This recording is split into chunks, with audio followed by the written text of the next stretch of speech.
स्वरों में अच्छे काम करने का वर्णन। चंद्रस्वर।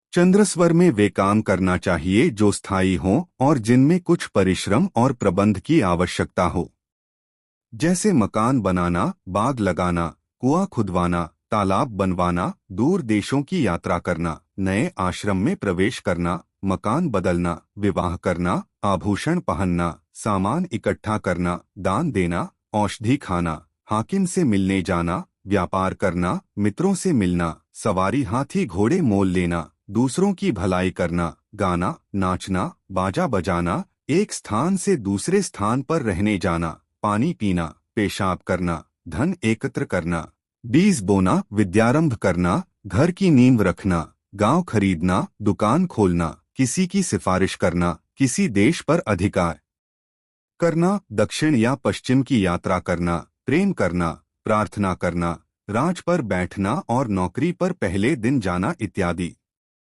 साथ ही तत्व का ख्याल भी रहे।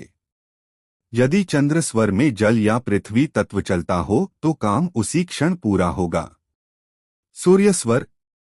सूर्य स्वर में इनसे भी कठिन कार्यारंभ करने चाहिए, जैसे कठिन विषयों का पढ़ना, जहाज आदि पर बैठना, शिकार खेलना, ऊंचे मकान या सवारी पर चढ़ना, लिखना, लेन देन करना, कुश्ती लड़ना, सोना, जुआ खेलना, समुद्र यात्रा करना, नहाना, भोजन करना, शौच आदि को जाना, युद्ध करना, शस्त्र विद्या सीखना, बीमार का इलाज करना, स्वरोदय का साधन करना, शत्रु पर चढ़ाई करना या उसके घर जाना, किसी स्थान को गिरा देना, पूर्व और उत्तर की यात्रा करना, कर्जा देना या लेना इत्यादि इत्यादि।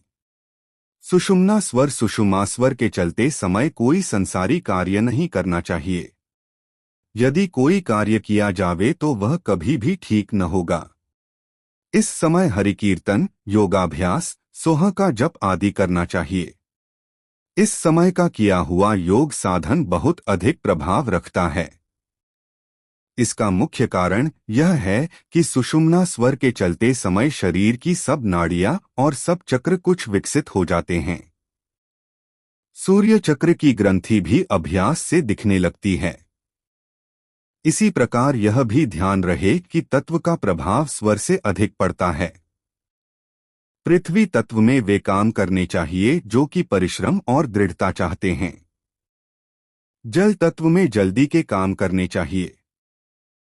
अग्नि तत्व में अत्यंत क्लिष्ट और मेहनत के काम करने चाहिए। वायु तत्व और आकाश तत्व के काम प्रायः निष्फल होते हैं। वायु तत्व में शत्रु को हानि पहुंचा सकते हैं और आकाश तत्व में योग साधन कर सकते हैं। स्वरों का नियमित पालन। स्वरों के नियमित पालन से शारीरिक और मानसिक दोनों उन्नति हो सकती है।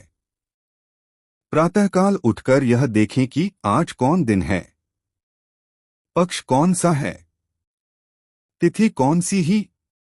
कृष्ण पक्ष में 3 तिथियों तक दाहिना स्वर प्रातःकाल 5 घड़ी तक चलता है, बाद में बायां हो जाता है।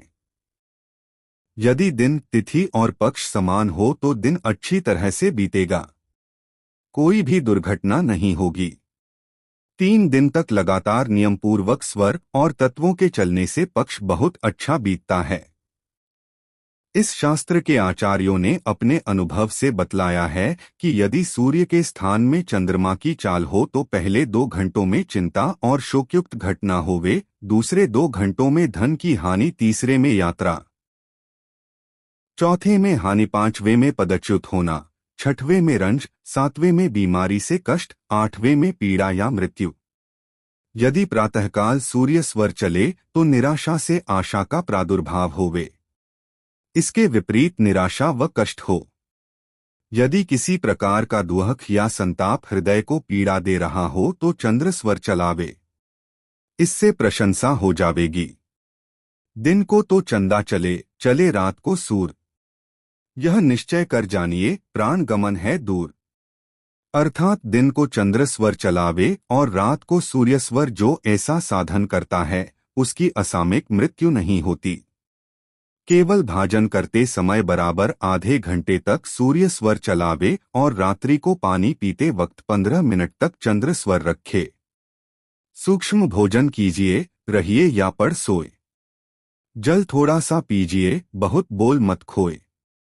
भोजन के उपरांत पहले 8 श्वास सीधे अर्थात चित्त लेट कर लें, पुनः 16 श्वास दाहिने करवट होकर लें, पुनः 32 श्वास बाएं करवट होकर लें।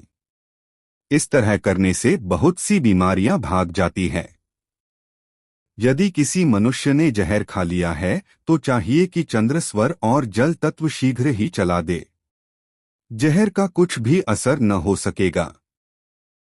यदि पृथ्वी और जल तत्व अधिक चलें तो द्रव्य मिले और स्वास्थ्य अच्छा रहे। यदि वायु तत्व चले तो विपत्ति, जेरबारी, अग्नि से मृत्यु और आकाश से हानि होती है। यदि चंद्रमा स्वर हो और पृथ्वी या जल तत्व अधिक चले तो स्वास्थ्य अच्छा रहे और द्रव्य की प्राप्ति हो। यदि बहुत से लोग एकत्र बैठे हों और वायु तत्व एकाएकी चलने लगे तो समझ लो कि कोई मनुष्य जाना चाहता है। कह दो, जो जाना चाहता है वह सहर्ष जा सकता है। और ऐसी वीडियो के लिए इस चैनल को सब्सक्राइब करें।